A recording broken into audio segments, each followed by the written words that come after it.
안녕하세요. 오늘도 사연살롱을 찾아주셔서 감사합니다. 저는 30대 주부입니다. 그동안 겪어왔던 시어머니의 막말에 대해 분통을 터뜨린 이야기를 해보려고 해요. 저와 남편은 대학 시절 동기였어요. 저희는 지방의 국립대학에서 같은 학과를 다니며 졸업했어요. 하지만 저희가 사귀게 된 것은 그로부터 한참 뒤인 대학에 입학해 처음 만난 지 9년 만의 일이었어요.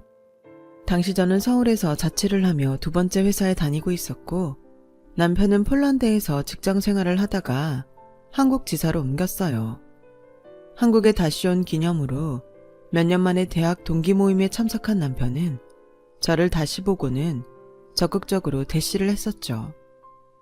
그때 저는 매일 밤 10시, 11시까지 이어지는 야근에 지쳐 있었는데 몇 번의 연애가 실패로 끝나 의기소침한 상태였었죠. 그래서인지 말 잘 통하던 편한 대학 동기의 관심이 싫지 않았습니다. 그렇게 저희는 사귀는 사이가 되어 퇴근 후 맥주 한 캔 마시고 야경이 반짝이는 낙산공원 성곽길이며 창경궁을 거닐고 다녔었죠. 그와 함께 걷는 따뜻한 봄날의 벚꽃이 휘날리는 여의도 한강공원은 여느 때와 다르게 느껴졌어요. 저는 자주 그에게 전화를 걸어 회사 생활의 고초를 토로했고, 그가 서울로 올라와 데이트하는 주말을 기다리게 되었어요. 그렇게 관계를 이어가게 되던 중 그를 통해 그의 어머니가 저를 보고 싶어 하신다는 이야기를 듣게 되었어요. 우리 엄마는 절대 간섭 안 하는 분이야. 나 부산에서 대학 다니는 7, 8년 동안 우리 엄마 한 번도 안 오셨어. 반찬 한 번 보내준 적도 없다니까. 나중에 결혼해서 아이 낳아 데려다 놓으면 다 키워주실걸? 저를 한 번 만나고 싶어 하시는 어머니를 두고 제가 걱정스러워하자 그가 저에게 자신의 어머니는 쿨한 분이시니 걱정 안 해도 된다는 식으로 했던 말이었어요. 이전에 연애에서 전 남친들의 어머니는 여자친구인 저를 한번 만나보시고는 아직 결혼할 사이도 아닌데 마치 며느리 대하듯 하셔서 부담스러웠던 기억들이 있었거든요. 20대 초반에 사귀던 전 남자친구의 부모님은 누나 결혼식 같은 집안 행사에 저를 불러댔고, 툭하면 그 사람의 아버지에게서 온 전화를 받아야만 했었으니까요. 하지만 이번에는 사정이 달랐어요. 남자친구는 폴란드에서 혼자 지낸 몇 년이 얼마나 외로웠는지를 이야기하며 저와 결혼하고 싶다는 뜻을 비춰오더라고요. 저 역시 30을 목전에 둔 내 나이를 약간 의식하던 중이었어요. 내심 이 만남이 결혼은 의미하는 것이라고 생각했던 것 같아요. 그가 자신의 어머니에 대해 한 말이 있으니까 인사를 나누더라도 큰 부담은 없을 것이라 어느 정도 안심도 했었으니까요.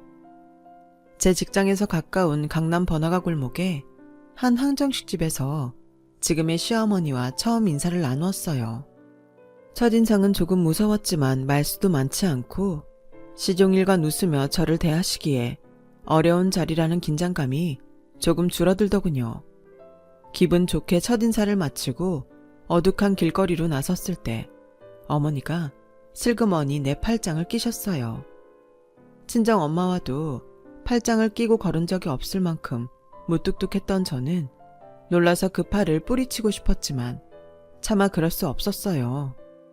그리고 이날 이후 남자친구를 만날 때마다 수시로 걸려오던 어머니의 전화는 눈에 띄게 줄어들었어요. 어쩌면 이때 시어머니와 저는 딸 같은 며느리와 쿨한 시어머니라는 허황된 꿈과 희망을 엿보았던 것은 아닐까요? 그리고 그 꿈들이 그저 환상이라는 것을 알았을 때는 전쟁의 시작이었죠. 결혼 당시 남편과 저는 직장 생활을 한 지 얼마 되지 않아 결혼을 하게 되어서 서로 모아둔 것이 별로 없었어요. 저희는 거창하게 시작하지 말고 원룸 월세라도 괜찮으니 하나씩 시작하자고 서로 합의했었어요. 그런데 남편이 결혼한 지 얼마 되지 않아 직장 상사와 트러블이 생겼고 연고지가 전혀 없는 곳에 정근을 가게 되었어요. 남편은 이직 준비를 하겠다며 결국 회사를 퇴사했어요. 그리고 저도 결혼과 동시에 임신을 하게 되어 곧 있으면 휴직해야 할 처지였죠. 저희는 얼마간 모아놓은 돈으로 일단 버티고 남편은 최대한 빠른 시일 내에 다른 회사에 이직하려 했으나 쉽지 않았습니다. 그때 시어머니께서 이런 상황이 많이 답답하셨는지 먼저 제안해 주셨어요. 취직 준비하는 동안 생활비하고 집 지원해 줄 테니 대전으로 내려와라. 대전이면 시댁이 있는 곳이었어요. 저는 별로 내키지 않았어요. 어머니, 저희 아직 모아놓은 돈도 있고 저 아직 일 다니고 있어요. 그리고 원래 급여만큼은 아니지만 육아휴직해도 돈 나오긴 나와요. 굳이 그렇게까지 해주실 필요는. 참 철없는 소리 한다. 이제 곧 애도 태어날 텐데 너네 그렇게 월세로 살아서 언제 돈 모아서 집 사려고 그러니? 어머니, 말씀은 정말 감사하지만 니네 엄마가 집 해주고 너네 지원해줄 처지나 되니? 그래서 내가 해주겠다는 건데 절을 해도 모자랄 판에 이런 시어머니가 어디니? 저희 친정엄마는 가정주부세요. 시어머니 안 계시는 집안에 맏며느리 노릇하시느라 평생을 나가서 일해본 적은 없으시고 가족들 뒷바라지를 하셨어요. 나이 차이 많이 나는 고모들 삼촌들 대학 가고 결혼하기 전까지 친정엄마가 엄마 노릇을 했다고 봐도 무방합니다. 친정엄마는 경제적으로 무능력하시지만 절대로 편하게 사신 거 아니라고 생각해요. 반면에 저희 시어머니는 평생을 장사를 하셨어요. 사업 수완도 좋으셔서 재산도 제법 되시고요. 그래서 바쁘다는 핑계로 시댁 행사나 제사 같은 것들은 돈으로 때우시고 한 번도 참석한 적이 없으세요. 그래서 시어머니는 저희 친정엄마가 가정주부라는 이유로 무시하고 있는 듯 했죠. 남편에게나 저에게나 친정엄마 이야기를 하면 항상 너네 엄마 아니면 너네 장모라고 부르셨고요. 남편하고 단 둘이 있을 때 너네 장모라고 부른들 누가 뭐라 하겠어요. 하지만 제 앞에서 그렇게 예의 없는 단어로 지칭하면 참 속이 상하고 기분이 나빴어요. 사돈이라는 멀쩡한 단어를 두고 대체 왜 그렇게 부르시는 건지. 어쨌든 저희는 시어머니 말에 일단은 굽히고 들어가는 수밖에 없었어요. 시어머니는 시댁에서 10분 거리에 저희 부부를 위한 아파트를 준비해 주셨어요. 그리고 이런저런 핑계를 대며 집에 자주 찾아왔죠. 아이가 태어난 후에는 손녀 보고 싶다는 핑계로 아예 상주하고 계셨어요. 하루는 남편의 취직 기념으로 아이를 데리고 오랜만에 외식을 하고 카페에서 셋이서 시간을 보내고 있었어요. 남편이 서울에 있는 곳으로 직장을 얻었으니 드디어 시댁에서 벗어날 수 있다는 생각에 들떠 있었어요. 그런데 어머님한테서 전화가 오는 거예요. 네, 어머, 야! 너네 지금 어디냐? 어머니, 그이가 취직을 해서 저희 기념으로 나와서 외식하고 지금 카페에 있어요. 돈이 썩어 나냐? 돈도 못 벌고 빌빌거리고 있는 것들이 커피 사 마실 돈은 있더냐? 나는 커피숍 가서 커피 사 먹는 것들은 정신머리가 다 빠진 것 같아. 어머니 너무 지나치세요. 저희가 외식을 자주 하는 것도 아니고 어머님 아들 취직 기념으로 정말 오랜만에 나온 건데. 지금 말 대꾸하냐? 이제는 네가 시애미 알기를 우습게 하는구나. 내 딴에 니들 생각해서 바나나까지 사왔는데 이건 그냥 식탁에 두고 가마. 어머니, 혹시 지금 저희 집안에 계신 건가요? 그래, 내가 어디 들어오면 안 되는 곳이냐? 어머니, 그래도 주인 없는 집인데 함부로 들어가시면 저희가 너무 불편해요. 내 아들 집이고 이거 내가 사준 집인데 무슨 남의 집이야. 집에서 살림만 하는 니네 엄마가 그렇게 가르치디? 시애미한테 따박따박 말 대꾸하라고? 어머니, 왜 친정 엄마까지 끌어들이세요? 아무튼 이제 저희 집에 함부로 들어오지 마세요. 비밀번호 바꿀 테니까 그런 줄 아시고요. 저는 그렇게 말하고 전화를 끊었습니다. 눈물이 핑 돌았어요. 어머니는 저희가 외출한 하필 그때 바나나 한 송이를 주려고 집에 들르셨다가 우리가 없자 화가 나서 전화하신 거였어요. 미리 말씀이라도 하셨다면 좋았을 텐데 시어머니는 당신이 원하는 때에 바로 통화가 되지 않거나 집에 들렀을 때 우리가 없으면 버럭 화를 내시곤 했어요. 제가 전화를 끊고도 한동안 분을 삭히지 못해 씩씩대자 남편은 옆에서 눈치를 보며 말했어요. 엄마가 좀 심하긴 한데 그래도 그 집 엄마가 해준 건데 들어오지 말라는 건 너무하다. 그게 할 소리야? 여기 살면서 어머님 아버님 허구한 날 집으로 오셔서 살림이니 애 육아하는 것부터 간섭하지 않은 게 없으셨어. 우리 지원해 주셨다고 해서 우리 사생활까지 침해하실 권리는 없는 거야. 전 이제 집 비밀번호를 사이에 둔 시어머님과의 전쟁을 대비하고 있었지만 다행스럽게도 남편의 서울 발령이 확정되면서 저희는 자연스레 시댁에서 멀어졌어요.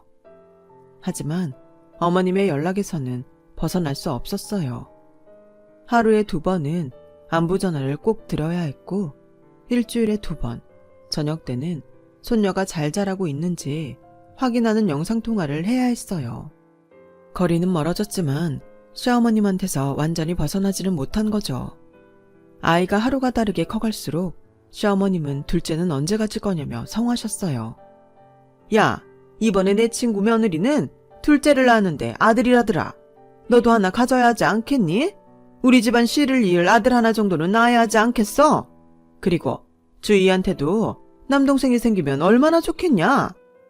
어머니, 저 주희 가졌을 때 입덧 때문에 고생 심하게 한 거 아시잖아요. 그리고 조선시대도 아니고 요즘 누가 아들 타령을 해요. 그리고 아직 그이하고도 둘째는 계획하지 않았어요. 무슨 계획으로 애를 낳냐? 애는 하늘이 점지해주는 거야. 야, 그리고 내가 이번에 점괘를 봤는데 너 둘째 안 낳으면 남편이 밖에서 둘째를 만들어 올 거란다. 넌 그러면 좋겠냐? 어머니는 어디서 돌팔이의 점괘를 듣고 저에게 진지하게 말씀하시는데 저는 도대체 이런 말을 내가 왜 듣고 있어야 하는지 화가 치밀었어요. 그동안 시어머니가 아무리 속을 긁는 말을 해도 대부분 참고 잘 넘겼지만 이번만은 시어머니고 뭐고 눈에 보이지 않았어요. 결국 저도 한마디 내뱉고 전화를 끊었어요. 누가 어머니한테 아버님이 밖에서 애 낳아올 거라고 하면 좋으시겠어요? 하지만 화는 도통 가라앉질 않아 퇴근한 남편을 붙잡고 쏟아부었어요. 낮에 이미 문자로 상황 설명을 했고 너무 속상했었다고 말한 뒤였기 때문에 저는 남편이 저에게 따뜻하게 위로해 줄 것을 기대했어요. 하지만 예상은 빗나가고 남편은 미안한 기색보다는 오히려 예민한 태도를 보였어요.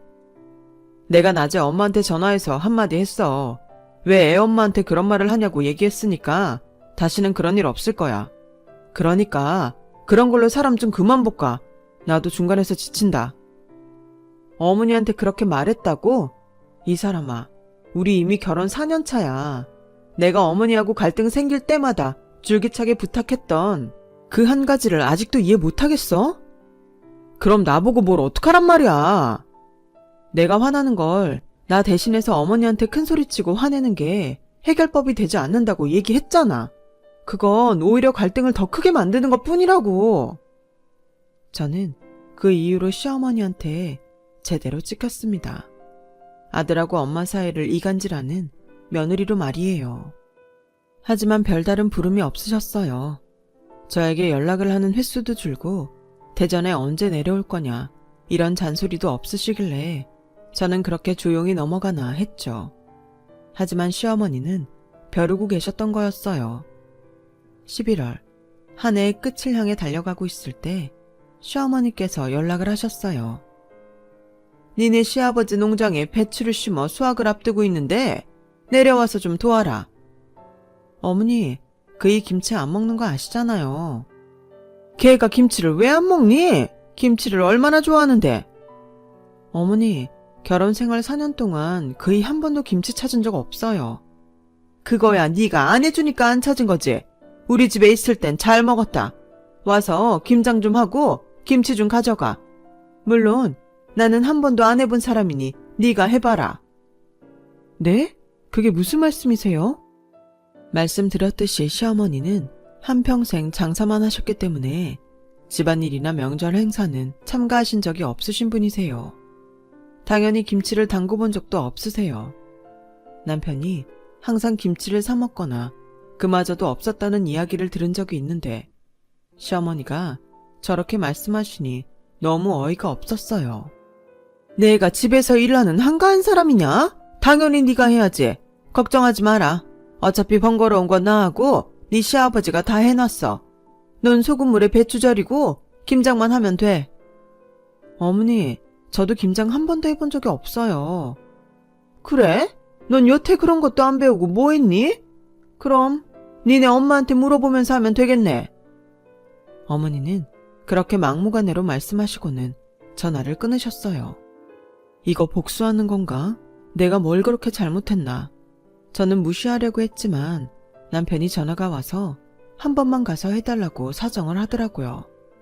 사실 저희는 남편의 재취업과 동시에 서울로 이사 오긴 했지만 집이 시어머니가 도와준 것이어서 사실상 시어머니한테서 완전히 벗어난 것은 아니었어요. 결국 저에게 선택권은 없었던 것이었습니다.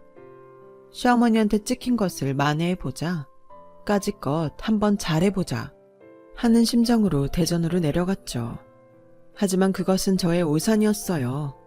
끝도 없는 배추를 마당에서 다듬는 수고는 두 분이 해놓으셨지만 저는 시린 손 호호 불어가며 소금물에 배추를 절여야 했어요.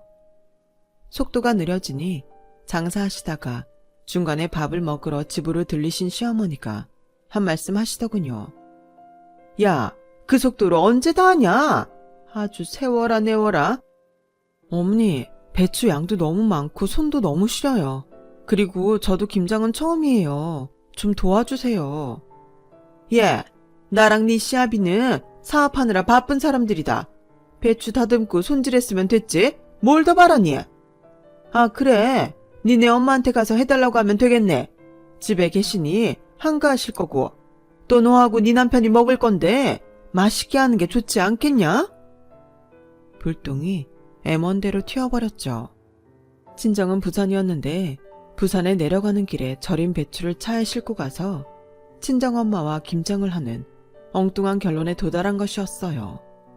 지금 같으면 배추 집어 던지고 집으로 갔겠지만 그때는 바보같이 친정엄마한테 전화해서 상황을 설명드렸네요. 어찌나 머쓱하고 죄송하던지. 소금물에 절인 배추는 엄청나게 무거웠어요. 시부모님, 남편, 저까지 넷이서 돌아가며 큰 차에 가득 절은 배추를 싣고 있자니 이 무슨 고생인가 싶었죠.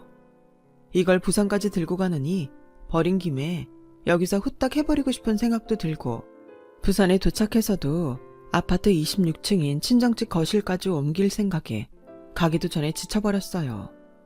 배추를 차에 싣고 있던 도중 시아버님이 차라리 사부인이 여기 오시는 게 어떠냐? 라고 말씀하시더라고요. 저는 안 그래도 죄송스러운데 그렇게까지 할 수가 없어서 망설였어요. 그러더니 시어머니께서 저희 엄마한테 전화하라고 하시더라고요.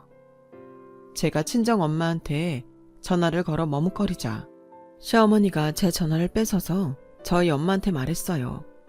사부인, 저희가 김장해야 하는데 여기서 부산까지 배추 들고 가는 것도 그렇고 그냥 사부인 여기로 오시는 게 어떨까 싶어서요. 저희 엄마 무릎이 안 좋으세요. 그냥 저희가 하는 게 아니, 사부인, 아무리 무릎이 안 좋으셔도 부산에서 대전까지 걸어오시는 겁니까? 차 타고 오시는 거지 않습니까? 사위하고 딸이 먹을 김치인데 못 도와줄 것도 없지 않아요? 저는 시어머니의 그 행동에 너무 화가 났지만 저에게 전화를 건넨 시어머니에 의해서 엄마가 저에게 전화로 말씀하셨어요. 네가 참아라, 국하마. 엄마의 딸 가진 죄인. 그래서 내가 귀염받는다면 하는 심정이 반영되어 어쨌든 김장은 성공적으로 마쳤어요. 친정집과 시댁까지 그의 김장을 해결했으니 친정 엄마께 감사한 일이었죠. 이 모든 과정에서 엄마와 제가 마음을 다쳤다는 점만 빼면 말이에요. 그해 겨울, 배추는 대전에서 부산으로, 일부는 저희 부부가 살고 있는 서울집으로 전국 일주를 하게 된 거죠.